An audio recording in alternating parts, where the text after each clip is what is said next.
Hello दोस्तों, स्वागत है आपका अपने चैनल नॉलेज कैप पर। मैं हूं आपका दोस्त अंबर तिवारी और ये सुबह 6 बजे की क्लास है जो कि आपको लाइव मिल रही है, जिसमें हम डिस्कस करते हैं डेली करंट अफेयर के 15 सबसे इंपॉर्टेंट क्वेश्चन को फुल डिटेलिंग के साथ। तो चलिए ये स्टार्ट करते हैं। तो दोस्तों आज है 15 जून और 15 जून के करंट अफेयर को हम डिस्कस करने वाले हैं।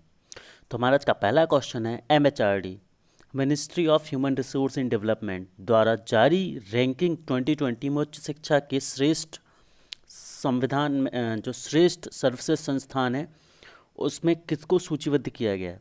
तो याद रखना होगा कि हाल ही में मानव संसाधन विकास मंत्रालय द्वारा इंडिया रैंकिंग 2020 जारी करी गई और इसमें राष्ट्रीय संस्थागत रैंकिंग फ्रेमवर्क के तहत उच्च शिक्षा के क्षेत्र में भारत के सर्वश्रेष्ठ संस्थान के रूप में IIT मद्रास को सूचीबद्ध किया गया। तो याद रखेंगे IIT मद्रास को उच्च शिक्षा के क्षेत्र में सर्वश्रेष्ठ रैंकिंग प्रदान करी गई है और यह भारत में उच्च शैक्षणिक संस्थान की रैंकिंग का लगातार 5वां संस्करण है।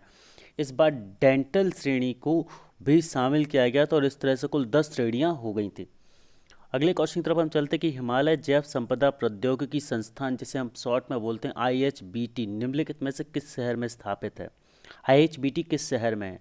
पालमपुर हिमाचल प्रदेश में, धर्मशाला हिमाचल प्रदेश में, ऋषिकेश उत्तराखंड में या फिर नैनीताल उत्तराखंड में? सही आंसर आपको बताना है मुझे दोस्तों। तो यहाँ पर आपका सही आंसर है कि CSIR की एक घटक प्रयोगशाला के तहत 1983 में हिमालय जैव संपदा प्रौद्योगिकी संस्थान, जिसे IHBT बोला जाता है,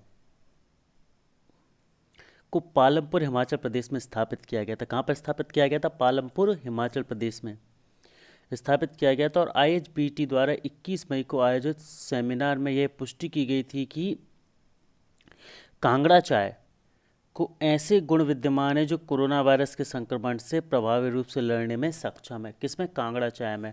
और हाल ही में IHBT ने भारत में केसर और हींग उत्पादन को बढ़ावा प्रदान करने के लिए प्रौद्योगिकी हस्तांतरण हेतु हिमाचल प्रदेश के कृषि विभाग के साथ समझौते पर हस्ताक्षर भी किए, इसीलिए यह क्वेश्चन न्यूज़ में आया। आगे बढ़ते, विश्व बाल श्रम निषेध दिवस प्रतिवर्ष कब आयोजित किया जाता है? 10 जून, 12 जून, 13 जून या 11 जून को? तो इसका सही आंसर है कि प्रतिवर्ष 12 जून को यह आयोजित किया जाता है। आगे बढ़ते हैं कि project management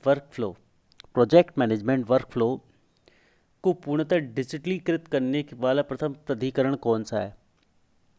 project management workflow को पूर्णतः डिजिटलाइज करने वाला प्रथम प्राधिकरण कौन सा? भारतीय विमानत्तम प्राधिकरण, भारतीय राष्ट्रीय राजमार्ग प्राधिकरण, भारतीय खेल प्राधिकरण या भारतीय दूरसंचार नियामक प्राधिकरण?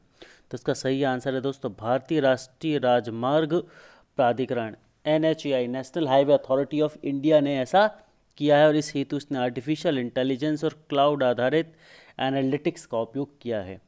आगे बढ़ते हैं, मानवाधिकारों का अंतर्राष्ट्रीय वेधशाला का मुख्यालय कहाँ स्थित है? बर्लिन, लंदन, वियना या फिर बार्सिलोना? तो इसका सही आंसर है कि मानवाधिकार की अंतर्राष्ट्रीय वेधशाला जो है वो 2017 में लंदन में है और यह एक स्वतंत्र गैर लाभकारी और गैर सरकारी संगठन, याद रखेंगे, गैर लाभकारी मतलब नॉन प्रॉफिट जनरेटिंग है और गैर सरकारी मतलब नॉन गवर्नमेंट है। ठीक है। और जनवरी 2019 को मानवाधिकारों के लिए समर्पित दुनिया का पहला television channel international observatory of human rights जो है वो लॉन्च किया गया है। ठीक है। और यह एक वेब आधारित चैनल होगा और यूरोप, लैटिन अमेरिका और मध्य पूर्व के 20 से अधिक देशों के दर्शकों के लिए मानवाधिकार मुद्दों पर वितरित किया जाएगा। आगे बढ़ते अगले क्वेश्चन की तरफ कि रेलवे के कितने हॉर्स पावर वाला अपना पहला इंजन वैक 12 का परिचालन किया है? तो इसका सही आंसर है 12,000 हॉर्स पावर वाले जो इंजन है जिसका नाम वैक 12, इसका नाम परिचालन शुरू कर दिया है। प्रधानमंत्री नरेंद्र मोदी को सशक्त बनाने के लिए कौन सा प्लेटफॉर्म लॉन्च किया गया है? तो इसका क्या चैंपियन प्लेटफॉर्म। ये क्वेश्चन थोड़ा सा गलत हो गया है दोस्तों, क्लियर। आगे बढ़ते हैं, MSME की नई परिभाषा के अनुसार लघु इकाई का टर्नओवर कितना होना चाहिए? तो इसका सही आंसर है कि 50 करोड़ के टर्नओवर वाली जो इकाइयां हैं वो लघु इकाइयों की श्रेणी में अब आएंगी। ठीक है। आगे बढ़ते हैं, किस चक्रवाती तूफान के महाराष्ट्र और गुजरात से टकराने की चेतावनी दी गई है? तो निसर्ग की दी गई है। ब्रिटेन में भारत के अगले उच्चायुक्त के रूप में किन्हें नियुक्त किया जाएगा? तो ब्रिटेन में भारत के अगले उच्चायुक्त के रूप में गायत्री आई कुमार को नियुक्त किया जाएगा। और किस संस्थान में अल्ट्रा स्वच्छ नामक कीटाणु शोधक इकाई विकसित की गई है? तो DRDO में की गई है ये। और किस अंतर्राष्ट्रीय संगठन ने कोविड-19 टेक्नोलॉजी एक्सप्रेस पुल सी टैप लॉन्च किया है। तो ये WHO वर्ल्ड हेल्थ ऑर्गेनाइजेशन के द्वारा किया गया है। और तेलंगाना राज्य स्थापना दिवस कब मनाया जाता है? तो तेलंगाना राज्य स्थापना दिवस प्रतिवर्ष 2 जून को मनाया जाता है। हाल ही में कोविड-19 पर बिहाइंड द मास्क पुस्तक किसने लिखी है? तो मोहम्मद अब्दुल मन्नान ने ये पुस्तक लिखी हुई है, जिसका नाम है बिहाइंड द मास्क, जो कि कोविड-19 के ऊपर है।